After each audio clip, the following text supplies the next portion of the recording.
दोस्तों नमस्कार। Rakesh motivator class में आप लोग का स्वागत है और सभी तैयारी करने वाले साथियों से निवेदन है वीडियो को देखें और देखते ही लाइक करें, कमेंट करें, शेयर करें और सब्सक्राइब करें। दोस्तों यह हम लोग जो है मोटिवेटर क्लास का इतिहास का 37वां क्लास है। प्राचीन इतिहास का इस समय मध्यकालीन इतिहास में हम लोग हैं।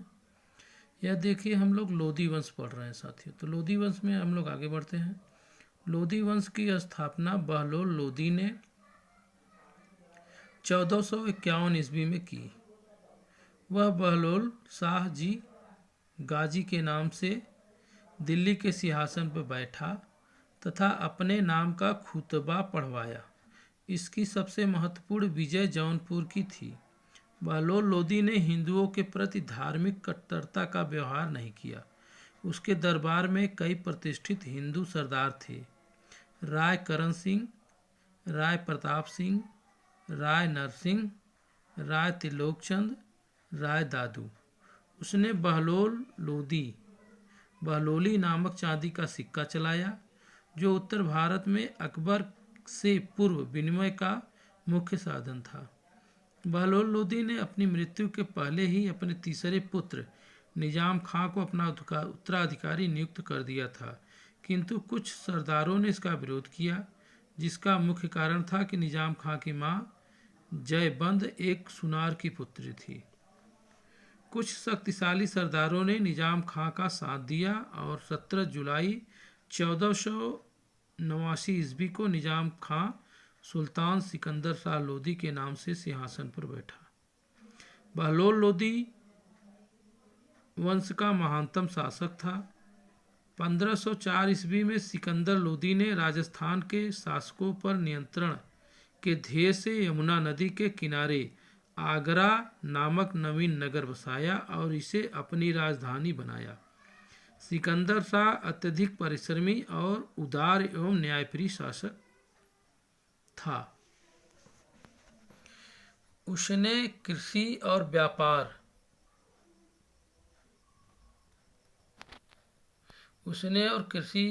व्यापार की उन्नति के लिए प्रयत्न किया। नाप का पैमाना गज-ए-सिकंदरी उसी समय में आरंभ किया गया। उसने निर्धनों के लिए मुफ्त भोजन की व्यवस्था की। उसने मुहर्रम में ताजिए निकालना बंद कर दिए तथा पीरों और संतों की मजार पर मुस्लिम स्त्रियों के जाने पर रोक लगा दी। उसी के समय में योग्य व्यक्तियों की एक सूची बनाकर प्रत्येक 6 माह में पश्चात उसके सामने प्रस्तुत की जाती थी। वह शिक्षित और विद्वान था। उसके स्वयं के आदेश से एक आयुर्वेदिक ग्रंथ का फारसी में अनुवाद किया गया, जिसका नाम फरहंगे सिकंदरी रखा गया। उसके समय में गायन विद्या के एक श्रेष्ठ ग्रंथ लज्जत-ए-सिकंदर शाही की रचना हुई। सिकंदर लोधी शहनाई सुनने का बहुत शौकीन था। वह गुल रुखी उपनाम से कविताएं लिखता था। सुल्तान सिकंदर ने अनाज से जकात संपत्ति कर समाप्त कर दिया।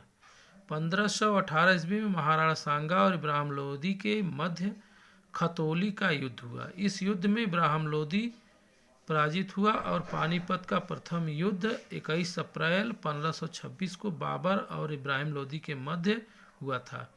बाबर के योग्य सेनापति, श्रेष्ठ युद्ध नीति और तोपखाने के कारण इब्राहिम की पराजय हुई और युद्ध स्थल में मारा गया। फरिश्ता के अनुसार वह मृत्यु पर्यंत लड़ा और एक सैनिक की भांति मारा गया।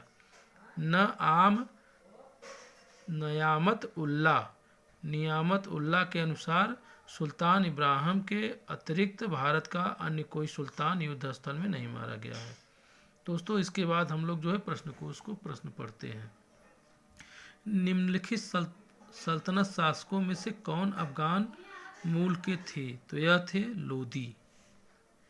दिल्ली सल्तनत में लोधी वंश के शासक अफगान मूल के थे। यह लोधी वंश की स्थापना बहलोल लोधी ने 1451 ईस्वी में किया था। इस वंश का शासनकाल 1551 से 1526 तक रहा।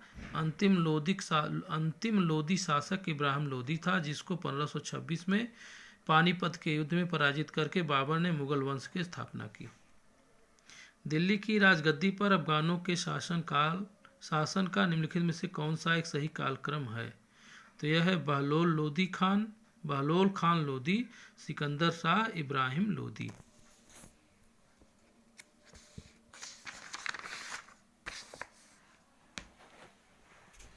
अगला क्वेश्चन है, दिया गया मानचित्र किस लोदी सुल्तान से संबंधित है और मानचित्र संबंधित में ए किस स्थान पर इंगित है? दोस्तों देखिए, ए जो इंगित है यह कहाँ है? यह है बहलोल लोदी, जौनपुर में।